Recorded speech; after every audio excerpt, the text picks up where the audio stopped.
कि मेरी अपने पुत्रों के प्रति चिंता है, उस चिंता को कैसे दूर करूं। भगवान ने कहा चिंता मत करो मैया, मैं स्वयं आपके गर्भ से अवतरित होऊंगा और आपकी जो अपने देवताओं के प्रति चिंता है उसको मैं दूर करूंगा।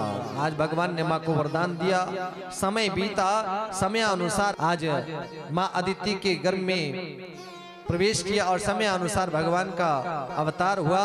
वो कौन सी तिथि थी जब भगवान अवतरित हुए हैं, वामन भगवान का जब प्राकट्य हुआ है। बोले वामन भगवान की श्रवणायाम श्रवण द्वादश्याम मुहूर्ते अभिजित प्रभु सर्वे नक्षत्र ताराद्या चक्रोस्त जन्म दक्षिणम। जिस दिन भगवान वामन जी का प्राकट्य हुआ उस समय चंद्रमा श्रवण नक्षत्र पर थे।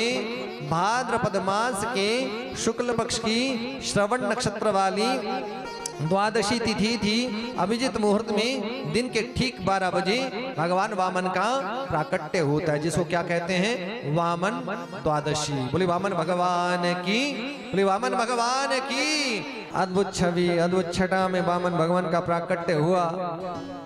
ऐसा स्वरूप, ऐसी कृपा देवताओं के कार्य साधन के लिए भगवान वामन प्रकट हुए। भगवान ने लीला का संपादन किया। आज समय बीता तो भगवान ने देव कार्य के लिए अवतार धारण किया था। उस क्षेत्र के लिए प्रस्थान करते हैं जहां दैत्यों के राजा राजा बलि यज्ञ कर रहे थे। गुरुदेव शुक्राचार्य के कहे अनुसार यज्ञ कर रहे थे। इन्होंने दैत्यों का चित्त भी हरा है ना, राजा बलि सब भूल गए थे। भगवान की रूप माधुरी ऐसी, ऐसा स्वरूप कि देव कार्य साधन के लिए जिस समय वामन भगवान ने भृगुकच्छ क्षेत्र में प्रस्थान किया और जहां राजा बलि यज्ञ कर रहे थे उस यज्ञशाला में प्रवेश किया, सारे सभासद निस्तेज हो गए। वामन भगवान का ऐसा तेज, सब सभासद निस्तेज लग रहे थे। राजा बलि खड़े हो गए, हाथ जोड़ लिए, स्वागतम तै नमस्तुभ्यं ब्रह्मन किम करवामतै, स्वागतम तै नमस्तुभ्यं। आपका स्वागत हे ब्राह्मण देवता, हम आपके लिए क्या कर सकते हैं बताओ तो सही। इस कथा में एक विलक्षणता है। एक दाता है, दानी है, जिनकी इच्छा हो रही है ऐसे अमिट यशस्वी ब्राह्मण को मैं क्या ना दे दूं, अपना सर्वस्व दे दूं। राजा बलि जैसा दानी कोई हुआ नहीं, ना कोई हो सकता है, जिसने 3 लोक देते देते भी सोचा नहीं है, अपने आप को सौभाग्यशाली माना। मनुष्य का स्वभाव तो ऐसा ना, थोड़ा कुछ ज्यादा कर लेना तो कहीं ना कहीं मन में एक क्षण के लिए आ जाए, एक क्षण के लिए भी आ जाए। लेकिन राजा बलि जैसा दानी कोई ना हुआ, न कोई होगा। देखा राजा बलि ने वामन भगवान को तो खड़े होकर के प्रणाम करते हैं, स्वागत है ब्रह्म देवता, आइए ना, विराजिए ना, मैं आपके लिए क्या कर सकता हूं। आपके आने से इतना तो सिद्ध हो गया कि मेरा यज्ञ सफल हो गया है। जिस समय आपने मेरी यज्ञशाला में प्रवेश किया, मुझे पूर्ण विश्वास हो गया कि मेरा यज्ञ बिल्कुल सफल हो चुका है। आपके आने से मेरे समस्त पितृ देवता भी तृप्त हो गए। इससे बड़ा मेरा सौभाग्य नहीं हो सकता। मैं कैसे आपकी सेवा करूं? आपको 2-4 हजार गाय दान दे दूं, महल बना दूं, आपके लिए मैं क्या ना करूं बताओ तो सही। हे ब्राह्मण देवता, आपकी शादी नहीं हुई तो विवाह करा दें।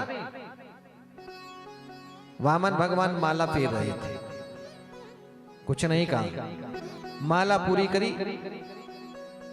यहां कथा की विलक्षणता क्या है कि जब तक हाथ में माला चल रही थी तब तक राजा बलि के एक भी प्रश्न का उत्तर नहीं दिया। माला पूरी हुई तो पूछना शुरू किया, माने जो नाम जप करते हैं, हाँ, हाथ में माला हो, हाँ, माला चल रही है, किसी ने आवाज लगा दी, सुनो हाँ जी, तो माला में भी हाँ जी आ गया। हा? क्या गया? हाँ जी आ गया। माला खंडित हो गई। माला का नियम है कि माला को जपते समय, नाम जप करते समय, जब माला फेरो तो माला को फेरते समय बात नहीं करनी चाहिए। माला को ढक करके माला जप करना चाहिए। ठीक, तर्जनी का स्पर्श नहीं करना चाहिए। माला में सुमेरु होता है ना, ऊपर वाला जो दाना होता है, ऊपर जो दाना लगा है उसको सुमेरु कहा जाता है। आप लोग वैसे तो जो माला जप करते हैं सबको पता होगा कि माला कैसे जपनी चाहिए, लेकिन बता देते हैं। माला जप का नियम है कि जब माला को फेरो तो माला के जब सुमेरु तक पहुंच जाओ ना, तो वो जो सुमेरु है उसको उल्लंघन नहीं किया जाता है। सुमेरु का उल्लंघन हो जाए तो माला खंडित हो गई, पुण्य नहीं मिलेगा। अपने लिए माला करो तो माला को अंदर को मोड़ लेना चाहिए। किसी दूसरे को पुण्य देना है तो माला को बाहर मोड़ करके माला फेरनी चाहिए। ऐसे ही वामन भगवान ने माला को पूरा किया और कहा, आपका नाम राजा बलि? हाँ मेरा नाम राजा बलि है। तो बलि सुनो, कुछ बातें बताता हूं, तुमको तो पता नहीं होगा लेकिन मैं बता देता हूं कि क्या, कि तुम्हारे दादा प्रहलाद बहुत बड़े दानी थे, तुम्हारे पिता भी दानी थे, और दानियों के कुल में कोई दान की बात करे तो आश्चर्य की बात नहीं है।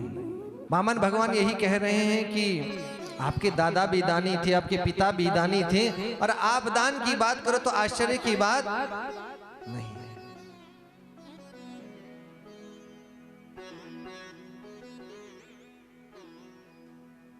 दान कैसा? इस हाथ से करो, इस हाथ को मत बताओ। आपका पुण्य है, उसका वर्णन नहीं करना, विवेचन नहीं करना। अपने मुख से बोलना नहीं, दूसरा बोलता रहे तो यश है, वो अच्छी बात। दान का महत्व तो यही है। राजन, यदि तुम दान की बात करो तो आश्चर्य नहीं है, क्योंकि तुम्हारे वंश के सभी वंशज दानी थे। लेकिन मेरा नियम है, मैं किससे कुछ लेता नहीं हूं। ना मैं आपसे 2-4 हजार गाय दान ले सकता हूं, ना आपसे कोई वस्तु ले सकता हूं, ना धन ले सकता हूं, ना कुछ और। अगर मैं किससे कुछ ले लूं तो मेरा नियम बिगड़ जाएगा। तो शादी कर लो। राजा बलि कहने लगे, राजा बलि वामन भगवान से कहने लगे, शादी कर लो। अब वामन भगवान ने कहा, आपको मैं अच्छा नहीं लग रहा? ये छाता मेरे पास है, बैठने के लिए कुशा का आसन है, कोई झंझट नहीं है, इसमें अच्छा नहीं लग रहा हूं। जिस घर में संकट कष्ट है वहां नहीं जाना।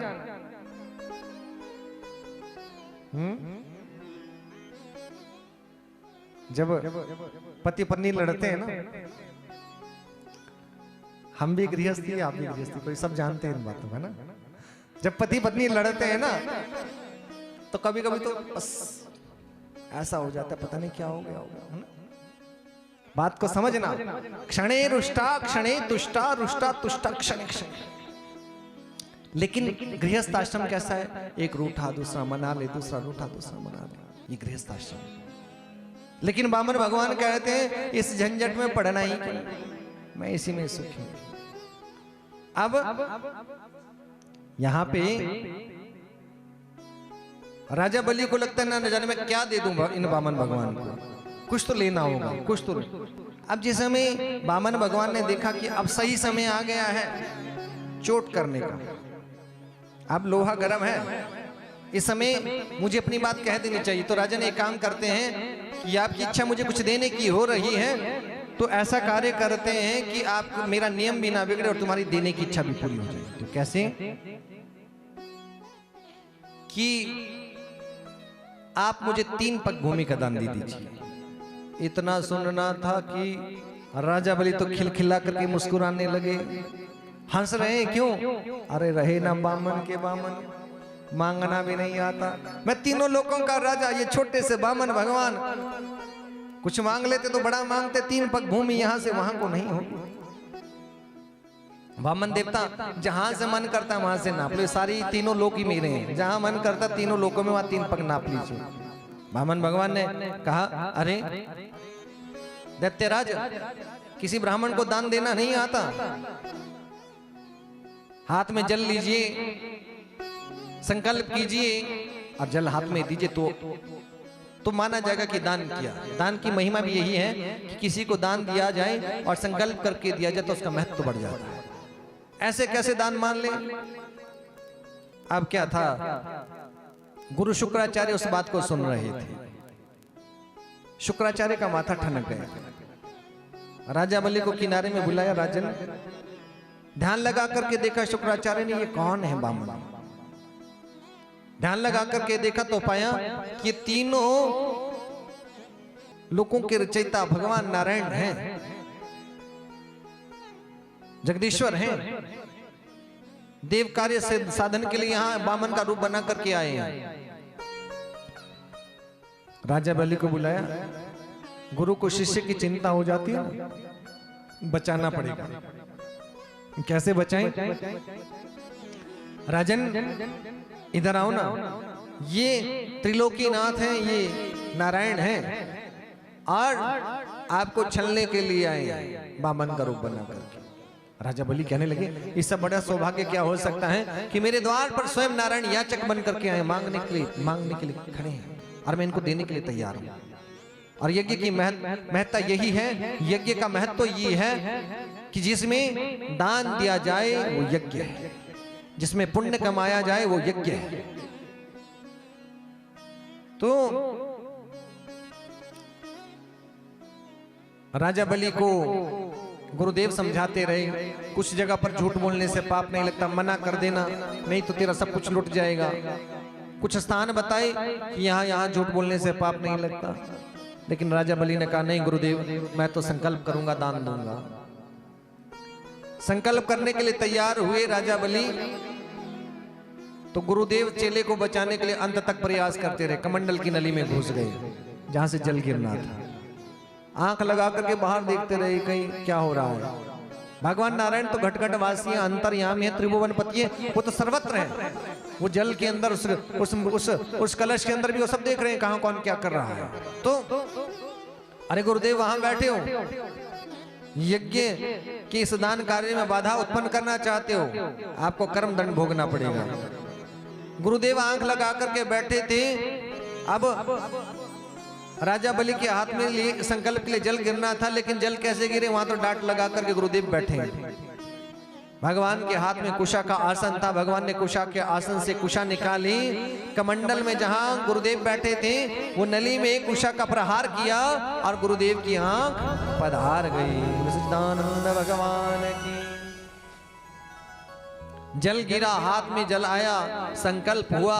संकल्प का जल राजा बलि ने वामन भगवान के हाथों में दिया और कहा, हे प्रभु, जहां से वामन देवता जहां से मन करता है वहां से 3 पग आप नाप लीजिए।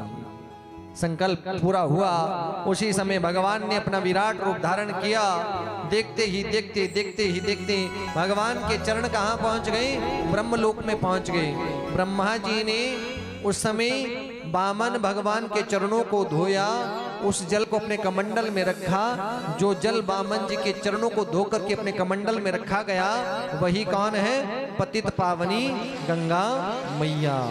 गंगा मैया का एक नाम है विष्णुपदी। वामन भगवान के चरणों से प्रकट गंगा मैया। बोली गंगा मैया की। आज भगवान ने 2 पग में ही तीनों लोगों को नाप दिया। तीसरा पग रखने का स्थान नहीं था, तो राजा बलि से कहा, राजन ये तो अपराध है, दान का संकल्प किया है तुमने और तीसरा पग रखने का स्थान नहीं है, तुम्हें नरक में जाना पड़ेगा। गरुड़ के द्वारा राजा बलि को बंदी बना दिया गया था। राजा बलि ने कहा, गुरुदेव मुझे 100 नरकों की प्राप्तियों में डरता नहीं, लेकिन किसी ब्राह्मण को दिया हुआ संकल्प वृथा चला जाए, व्यर्थ चला जाए, ये मैं होने नहीं दूंगा। प्रभु एक चीज बताइए, धन बड़ा होता है कि धन का मालिक? तो भगवान ने कहा, राजन, धन का मालिक धन से 100 गुना बड़ा होता है। उसी समय राजा बलि कहने लगे, तो प्रभु धन तो दे दिया, लेकिन धन का मालिक बचा है, इसलिए तीसरा पग मेरे मस्तक पर रख दीजिए। आज भगवान वामन ने तीसरा पग राजा बलि के मस्तक पर रखा और देखते ही देखते 3 पग भूमि का दान पूरा हुआ। बोले वामन भगवान की। भगवान की आंखों में आंसू। राजा बलि को छलने के लिए आए थे। अरे राजन, तुमने तो मुझे ही छल लिया। तेरे जैसा दानी ना कोई संसार में हुआ ना कोई होगा। मैं तुमसे प्रसन्न हूं, मांगो क्या चाहिए। अब तो राजा बलि भी खिलखिला करके मुस्कुराने लगे। अरे प्रभु, अभी तो मैंने सब कुछ आपको दिया, अब आपसे क्या मांगू। भगवान ने प्रसन्न होकर के सुतल लोक का राज्य राजा बलि को दे दिया। आप वहां राजन शासन कीजिए। प्रभु, यदि आप मुझे सुतल लोक का राज्य दे रहे हैं तो एक कृपा और कीजिए ना, कि जो मेरा महल है उस महल के द्वार पर आप बाहर विराजमान हो जाना इसी रूप में। जब भी मैं महल से बाहर जाऊं और अंदर जाऊं तो आपका दर्शन कर पाऊं, ऐसा कहा। भगवान ने कहा, ठीक है राजा बलि, मैं तुम्हारे द्वार पर विराजमान रहूंगा और जब तुम अंदर बाहर जाओगे तो मेरा दर्शन करते रहना। बोले वामन भगवान की। भक्ति की भक्ति देखिए ना, मकान मालिक का क्या पता कब अंदर जाना है कब बाहर आना है। 1 घंटे में आए ना आए, 2 दिन में ना आए, है भगवान तो इंतजार करते रहते हैं ना। ये भक्त की भक्ति है, भगवान दास हो जाते हैं।